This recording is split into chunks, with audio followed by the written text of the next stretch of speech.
الحمدللہ رب العالمین نحمدہ ونصلی علی رسولہ الکریم اما بعد فاعوذ باللہ من الشیطان الرجیم بسم اللہ الرحمن الرحیم واللہ یحب التوابین یحب المتطہرین صدق اللہ العلی العظیم ان اللہ ملائکتہ یصلون علی النبی یا ایھا الذین آمنوا صلوا علیہ وسلموا تسلیما اللہم صلی علی سیدنا مولانا محمد وعلی آل سیدنا مولانا محمد وبارک وسلم علیہ۔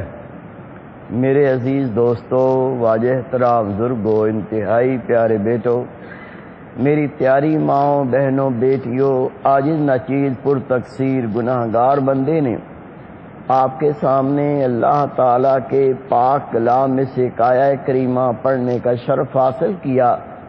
رب العزت سے دعا ہے وہ پاک ذات عاجز کو صحیح مفہوم بیان کرنے کی، آپ سب کو سننے کی، ہم سب کو اس پر عمل کرنے کی توفیق عطا فرمائے۔ اللہ تعالیٰ نے اپنے پاک کلام میں فرمایا واللہ یحب التوابین ویحب المطہرین، اور اللہ تعالیٰ محبت کرتا ہے توبہ کرنے والوں سے اور محبت کرتا ہے پاک رہنے والوں سے۔ وہ اللہ کے محبوب بن جاتے ہیں جو اللہ تعالیٰ سے سچی توبہ کر لیتے ہیں، اللہ ان سے پیار کرتا ہے جو پاک رہتے ہیں۔ حدیث پاک رسول پاک صلی اللہ علیہ وسلم کا فرمان ہے، تم اتنے گناہ کرو کہ گناہ کر کر کے آسمان تک پہنچ جائیں، اللہ سے توبہ کرو، اللہ تعالیٰ پھر بھی تمہارے گناہوں کو معاف فرما دے گا۔ جو اللہ کی محبت کا طالب ہو، اللہ کے قرب کا طالب، اس کا سب سے پہلا کام اپنے پچھلے گناہوں سے توبہ کر کے یہ مصمم ارادہ کرے، یا اللہ میں آئندہ تیری اطاعت کروں گا، تیرے کام پہ عمل کروں گا، میں گناہ سے بچوں گا۔ ایک اللہ کا بندہ گناہ نہیں چھوڑتا، خدا کی محبت کا طالب ہے، گناہ نہیں چھوڑتا، خدا سے محبت کا دعویٰ کرتا ہے، یہ دعویٰ جھوٹا ہو جائے گا۔ سب سے پہلا کام اللہ کے مومن بندے نے یہ کرنا ہے، جو گناہ ہو گئے، جو خطائیں ہو گئی، اللہ کی نافرمانی کر بیٹھا، اللہ کے حضور پہلے ان سے سچی توبہ کرے۔ رسول پاک صلی اللہ علیہ وسلم کا فرمان ہے، لوگوں جب تک سورج مغرب سے نہیں نکلتا اللہ رب کریم اپنے بندے کے گناہ کو معاف کرتا رہے گا۔ میرے پیارے بھائی، میرے بیٹے، جس نے اللہ سے سچی توبہ کی، مرد ہو عورت ہو، امیر ہو غریب ہو، اللہ کے سامنے نادم ہو جاتا ہے، شرمسار ہو جاتا ہے، اللہ کی طرف سے اس کے لیے 3 انعامات ہیں۔ اللہ کے محبوب نے فرمایا جس اللہ کے مومن بندے نے سچی توبہ کی، اللہ رب کریم وہ فرشتہ جو اس کے گناہ لکھتا ہے، اللہ اس کو گناہ لکھنے سے بھلا دیتا ہے۔ وہ بھول جاتا ہے اس کے توبہ کے صدقے سے کس نے یہ گناہ کیا۔ نبی پاک فرماتے دوسرا وہ ایذا، ہاتھ سے گناہ کیا، آنکھوں سے گناہ کیا، زبان سے گناہ کیا، نبی پاک فرماتے اللہ کا مومن بندہ سچی توبہ کر لے، اس کے ایذا بھی اس گناہ کو بھول جاتے ہیں۔ اس میں کیا حکمت ہے؟ آپ نے 12 یہ سنا ہوگا، حشر کا دن ہوگا، یہ اللہ کا بندہ اللہ کے حضور پیش کیا جائے گا۔ جب اللہ کے سامنے بندہ پیش ہوگا، یہ ہاتھ بتائیں گے میں نے کیا گناہ کیے ہیں، یہ بول بول کے بتائیں گے میں نے کیا خطائیں کی ہیں، اور پیر اس کی شاہدی دیں گے، یا اللہ یہ سچ کہتا ہے واقعی اس بندے نے یہ گناہ کیے ہیں۔ لیکن سچی توبہ کرنے والے کا اعزاز یہ ہے کہ نبی پاک فرماتے ہیں جس اعزاز سے اس نے گناہ کیا، اللہ رب کریم ان اعزاز کو بھی وہ گناہ بھلا دیتا ہے، تاکہ روز قیامت اللہ کے سامنے پیش نہ کر دیں کہ اس نے یہ پاپ کیے ہیں۔ تیسرا، رسول پاک صلی اللہ علیہ وسلم فرماتے ہیں جو اللہ کا مومن بندہ، خدا کی مومنہ بندی اپنے گناہوں سے سچی توبہ کر لیتے ہیں، جس مقام پر اس نے گناہ کیا، جس جگہ پر گناہ کیا، اللہ کا کرم یہ ہوتا ہے کہ توبہ کے صدقے وہ جگہ بھی اس کے گناہ کو بھول جاتی ہے۔ میرے پیارے بھائی، میرے بیٹے، حدیث پاک میں آتا ہے، نبی پاک فرماتے ہیں اللہ کے فرشتے ابراہیم علیہ السلام کو اوپر اٹھا کر لے گئے۔ آپ نے زمین پر دیکھا تو ایک مرد عورت بدکاری کر رہے تھے۔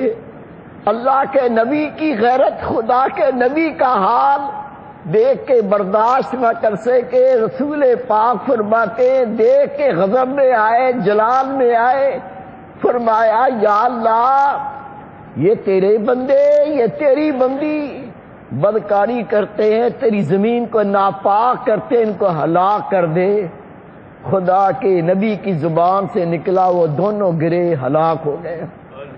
آپ نے دیکھا تو اس کے پاس ایک اور جوڑا ہے، مرد ہے عورت ہے، وہ بھی گناہ کر رہے ہیں، وہ بھی بدکاری کر رہے ہیں۔ خدا کے نبی کو پہلے سے زیادہ جلال آیا، دیکھ کے کہا یا اللہ ان کو بھی ہلاک کر دے۔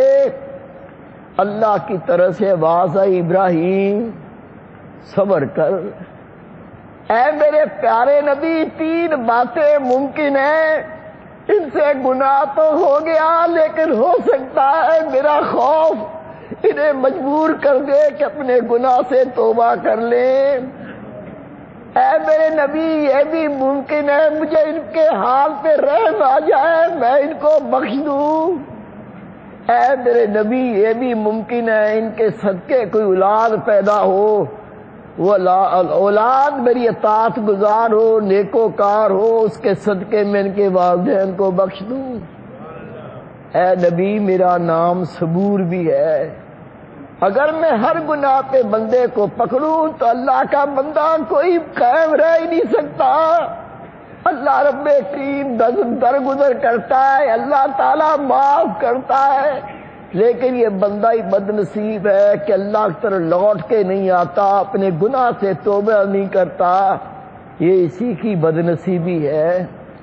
میرے پیارے بھائی، میرے بیٹے، نبی پاک صلی اللہ علیہ وسلم نے فرمایا گناہگار جو اپنے گناہ سے سچی توبہ کر لیتا ہے، وہ بندہ یا وہ اللہ کی بندی جہنم میں اس طرح نہیں جا سکتے جس طرح سے تھن سے نکلا ہوا دودھ واپس تھن میں نہیں جا سکتا۔ اللہ تعالیٰ نے اپنے پاک کلام میں فرمایا واللہ یحب التوابین، پہلا وہ گروہ ہے جو اللہ کا محبوب بن جاتا ہے، پہلا وہ گروہ ہے جس سے اللہ محبت کرتا ہے۔ رب کہتا ہے میرا پاک کلام پڑھو، جو توبہ کر لیتے ہیں وہ میرے محبوب بن جاتے ہیں، جو توبہ کر لیتے ہیں میں ان سے محبت کرنے لگتا ہوں۔ اور قرآن پاک کی آیت کریمہ کا اگلا حصہ ہے واللہ یحب التوابین ویحب المتطہرین، او میرے پیارے بندو جو پاک رہتے ہیں، پاک ہو جاتے ہیں، میں ان کو بھی اپنا محبوب بنا لیتا ہوں۔ سبحان اللہ، سبحان اللہ۔ میرے پیارے بھائی، میرے بیٹے، یہ کون سے نفوس ہیں اور کس پاکی کا ذکر ہے؟ صابن سے نہا کر پرفیوم چھڑک کے پاک ہو گیا، کیا یہ اللہ کا محبوب بن جائے گا؟ کوئی اور باہر کا بنا ہوا صابن لایا، لگاتے ہی جسم خوشبودار ہو گیا، اب یہ اس نے بہترین کپڑے زیب تن کیے، کیا یہ اللہ کا محبوب ہو جائے گا؟ عام شخص سمجھ سکتا ہے یہ دھلے ہوئے کپڑے پہن کر، پرفیوم لگا کر، اچھا صابن استعمال کر کے جو پاک ہو جاتے، اگر اللہ کے اطاعت گزار بندے نہ ہوں، بدکاری میں زندگی گزارے، گناہ کر کے زندگی گزارے، ایک کم عقل سمجھ سکتا ہے یہ بندہ خدا کا محبوب نہیں بن سکتا، یہ بندی خدا کی محبوبہ نہیں بن سکتی۔ آئیے عرض کرتا ہوں وہ کون سے لوگ ہیں، ان کو کیسی پاکی میسر آتی ہے کہ وہ اللہ کے محبوب بن جاتے ہیں۔ میرے پیارے بھائی، میرے بیٹے، اہل اللہ فرماتے ہیں جب چار قسم کی پاکیاں میسر آ جائیں، وہ بندہ اللہ کا محبوب بن جاتا ہے، اللہ تعالیٰ اس سے محبت کرنے لگتا ہے۔ سب سے پہلے دل کی پاکی، دل